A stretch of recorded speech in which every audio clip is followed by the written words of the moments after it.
সমাগত দুৰ্গা পূজা এইলৈ বজাৰসমূহ ভিৰ কৰা পৰিলক্ষিত হৈছে। সকলোৱে নিজৰ মন পচন্দৰ সাজপাৰযোৰ কিনিবলৈ বুলি বজাৰ ভিৰ কৰা পৰিলক্ষিত হৈছে। তাৰে ব্যতিক্ৰমী হৈছে মহানগৰী এখন ব্যস্ততাপূৰ্ণ বজাৰ হৈছে ফেঞ্চি বজাৰ।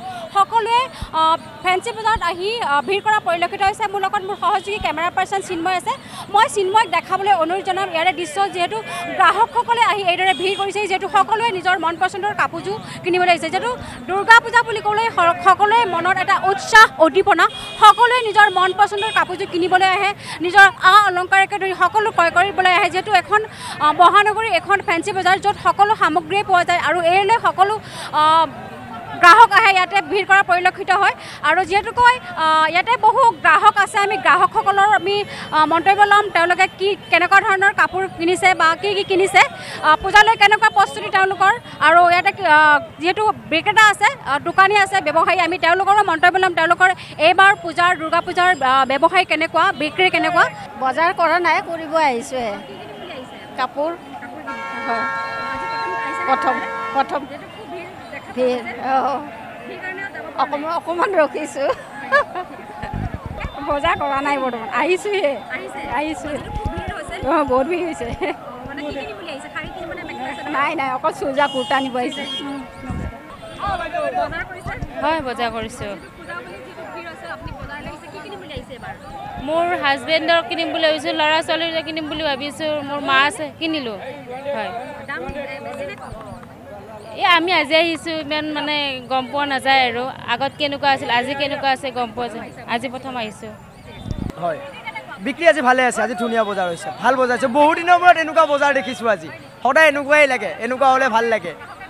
হয়, গাঢ়কৈ ভিৰ হৈছে, ভাল কাষ্টমাৰ হৈছে আজি 9টাৰ পৰা, ৰাতিপুৱা 9টাৰ পৰা ৰাতি 10টা 9টা বাজিব আৰু মাল ভাল পূজাৰ মানে সেইটোৱে পূজাৰ সময়তে বোলে। পাৰোঁ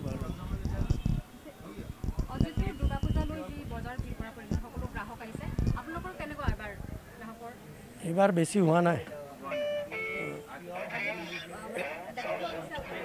এইটোতো আজি হলিডে ছুটি আছে, হয়, 1-2 দিনৰ পৰা ষ্টাৰ্ট হৈছে। এইটো বেছি দিন নাই, এতিয়া এসপ্তাহ মানে আছে।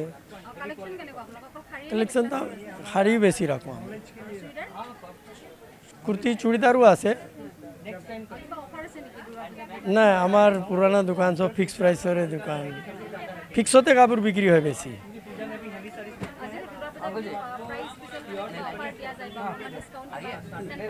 নাই, আমাৰ বহুত পুৰণা দোকান, আমাৰ সব ফিক্স প্ৰাইচৰ দোকান আছে। টাইম লাগে অলপ পচন্দ কৰাওঁতে।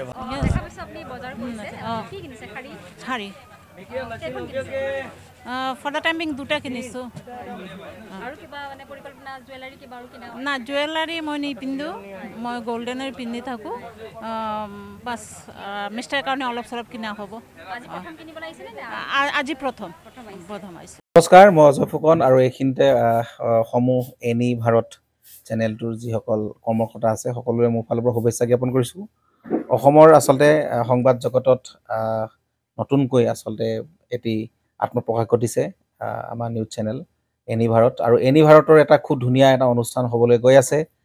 সকলোৱে জানে, আমাৰ সকলোৰে মৰমৰ হাৰ্টথ্ৰব জুবিন গাৰ্গৰ গানে কি আনে, আচলতে জুবিন দাৰ সেই গীতৰ আধাৰত আমাৰ হিৰুদাই লিখা সেই গীতটি গানে কি আনে, এই গানে কি আনে নামৰ এটি তেওঁলোকে সাংগীতিক ৰিয়েলিটি শ্ব' কৰিবলৈ গৈ আছে। আৰু 15 আগষ্টৰ পৰা গোটেই আৰম্ভ হ'ব। প্ৰথম অডিশ্যন অসমৰ ধেমাজি জিলাত আৰম্ভ কৰিব। গতিকে সমূহ যিসকল প্ৰতিভা আছে, যিসকলে গান ভাল পায়, যিসকলে তেওঁলোকৰ নিজৰ প্ৰতিভা আচলতে দেখুৱাব বিচাৰে, এই ৰিয়েলিটি শ্ব'ত গানে কি আনে এই প্ৰতিযোগিতাত অংশগ্ৰহণ কৰক, আৰু খুব ধুনীয়া আপোনালোকে সুবৰ্ণ সুযোগ লাভ কৰিব।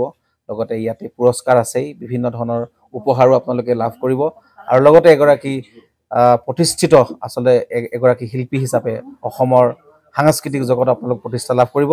গতিকে গোটেই অনুষ্ঠানটোলৈ মোৰ ফালৰ পৰা শুভকামনা থাকিল, আৰু লগতে এই অনুষ্ঠানটোত আপোনালোকে অংশগ্ৰহণ কৰিব। আমিও আছোঁ, আৰু সকলোকে আমি লগ পাম। ধন্যবাদ।